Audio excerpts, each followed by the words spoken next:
Hello students, welcome back to my YouTube channel. Student, आज हम जो आपका सब्जेक्ट है बिजनेस लॉ, उसमें हम पढ़ने वाले हैं मीनिंग ऑफ एंडोर्समेंट। तो जो टॉपिक है आपका एंडोर्समेंट ऑफ नेगोशिएबल इंस्ट्रूमेंट्स, उसमें हम सबसे पहले पढ़ते हैं मीनिंग क्या होती है टर्म एंडोर्समेंट की। तो एंडोर्समेंट ये आपका टॉपिक है और हम वीडियो में पढ़ने वाले हैं meaning of endorsement according to section 15। ठीक है, तो जो एंडोर्समेंट है एक तरीके से ये एक लिखित ऑर्डर है इंस्ट्रूमेंट पर जो राइटफुल होल्डर के द्वारा होता है, जो पेमेंट करता है अनदर पर्सन को। तो अकॉर्डिंग टू सेक्शन 15, जब कोई मेकर या फिर मेकर को क्या बोल सकते हैं, होल्डर जो होता है नेगोशिएबल इंस्ट्रूमेंट का, साइन करता है the same otherwise then as such maker for the purpose of negotiation, negotiation के उद्देश्य के कारण, ऑन द बैक या तो पीछे या फेस पर एक स्लिप या ऑफ पेपर एनेक्सेट और so sine for the same purpose या स्टैम्प पेपर पे कंप्लीट करता है एज नेगोशिएबल इंस्ट्रूमेंट। ये कहलाता है आपका मीनिंग ऑफ एंडोर्समेंट। ठीक है, और जो पर्सन एंडोर्स करता है द सेम वो कहलाता है आपका एंडोर्सर। जो पर्सन मेक करता है एंडोर्समेंट को वो होता है एंडोर्सर, और जिस पर्सन के लिए इंस्ट्रूमेंट एंडोर्स्ड हो रहा है वो कहलाता है आपका एंडोर्सी। तो यहाँ पर endorsement is the written order, क्या है, एक लिखित ऑर्डर है ऑन द इंस्ट्रूमेंट, इंस्ट्रूमेंट पर, on the instrument by its rightful holder to make the payment to another person। ठीक है, according to section 15। ठीक है, when the maker or holder of a negotiable instrument signs the same otherwise then as such maker for the purpose of negotiation on the back or face thereof or on a slip of paper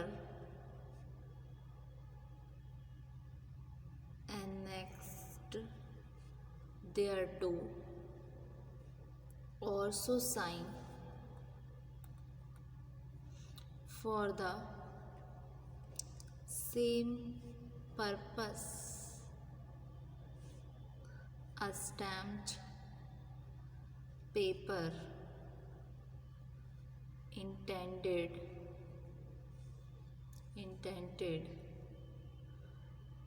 to be completed as negotiable instrument, he is said to endorse the same and is called the endorser। उसके अलावा जो person make कर रहा है endorsement को, the person making the endorsement, वो क्या कहलाता है आपका? वो कहलाता है आपका एंडोर्सर। एंडोर्सर, ठीक है। और पर्सन जिसके लिए इंस्ट्रूमेंट है, जिसके लिए इंस्ट्रूमेंट एंडोर्स्ड किया जा रहा है, वो कहलाता है आपका एंडोर्सी, कॉल्ड एन, क्या कहलाता है आपका? एंडोर्सी, ठीक है। एंडोर्सी, ये हुआ आपका, ठीक। जिस पर्सन के लिए एंडोर्समेंट बनाया जा रहा है, एंडोर्समेंट जो कर रहा है, मेक कर रहा है, वो कहलाता है आपका एंडोर्सर। और जो पर्सन जिसके लिए इंस्ट्रूमेंट एंडोर्स किया जा रहा है, वो कहलाता है आपका एंडोर्सी। अब उसके अलावा एक टर्म आती है कि कौन हो सकता है एंडोर्स, कौन हो सकता है एंडोर्स और नेगोशिएट। तो हु में एंडोर्स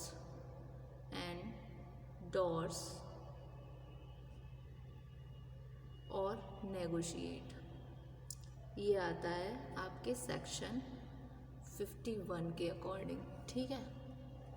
तो कोई भी सोल मेकर, ड्रॉअर, पेई और एंडोर्सी, मतलब सभी तरीके के several joint makers, drawers, payees, endorsee, negotiable instrument के हो सकते हैं आपके एंडोर्स, नेगोशिएट और ये सारे, ठीक है। ये सारा मेंशन है। अदर वर्ड्स में कोई स्ट्रेंजर, कोई पर्सन, ठीक है, जो अदर देन दो स्टेटेड एवब, वो नहीं हो सकता आपका negotiable instrument.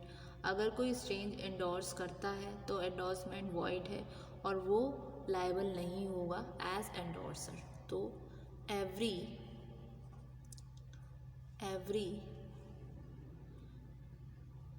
Soul maker, drawer, पे और एंडोर्सी और all of several joint makers, drawers, pays or endorsee of a negotiable instrument may endorse and negotiate, ठीक है, negotiate the same if the negotiability of such instrument has not been restricted और excluded, जो कि आपके mentioned हो रहे हैं section 15 में, as mentioned in सेक्शन 50 और सेक्शन 51, ठीक है, ये हुआ। उसके अलावा नेक्स्ट आता है एसेंशियल रिक्वायरमेंट्स क्या होती हैं वैलिड एंडोर्समेंट की। तो essential requirements of a valid endorsement, तो कुछ जो एसेंशियल रिक्वायरमेंट्स हैं वैलिड एंडोर्समेंट की वो इस तरीके से है, ठीक है। फर्स्ट पॉइंट आता है इसमें कि ये ऑन द बैक और फेस पे इंस्ट्रूमेंट के और स्लिप ऑफ पेपर पे वो कहलाता है आपका एनेक्सेड देयर टू, और ये साइंड होना चाहिए एंडोर्सर के द्वारा, कंप्लीटेड हो डिलीवरी ऑफ इंस्ट्रूमेंट के द्वारा और मेड किया जाए होल्डर ऑफ द इंस्ट्रूमेंट के द्वारा। तो फर्स्ट पॉइंट आता है it must be signed by the endorser. ठीक, फिर नेक्स्ट पॉइंट आता है स्टूडेंट आपका, it must be completed by the delivery of the instrument। फिर आता है स्टूडेंट नेक्स्ट आपका, इट मस्ट बी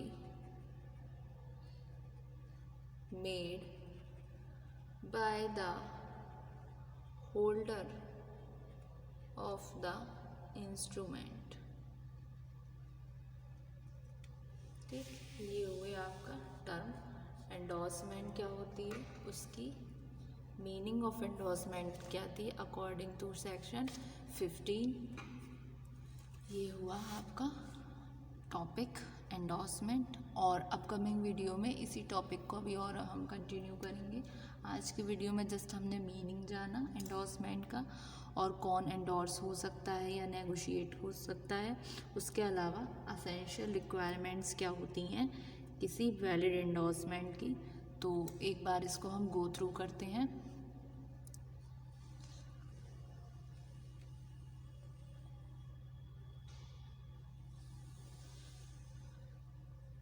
जैसे कि है एंडोर्समेंट एक रिटन ऑर्डर है ऑन द इंस्ट्रूमेंट, जो राइटफुल ऑर्डर है मेक किया जाता है पेमेंट के लिए अनदर पर्सन के द्वारा अकॉर्डिंग टू सेक्शन 15। इसमें मेंशन है जो पर्सन मेक कर रहा है एंडोर्समेंट को वो कहलाता है आपका एंडोर्सर, और जिसके रिगार्डिंग हो रहा है इंस्ट्रूमेंट एंडोर्स्ड वो कहलाता है आपका एंडोर्सी। ठीक है, तो ये रही कुछ इसका ये डिस्क्रिप्शन, इसका मैंने गो थ्रू कराया। होप सो स्टूडेंट आज के वीडियो में आपको ये लेक्चर समझ आया होगा।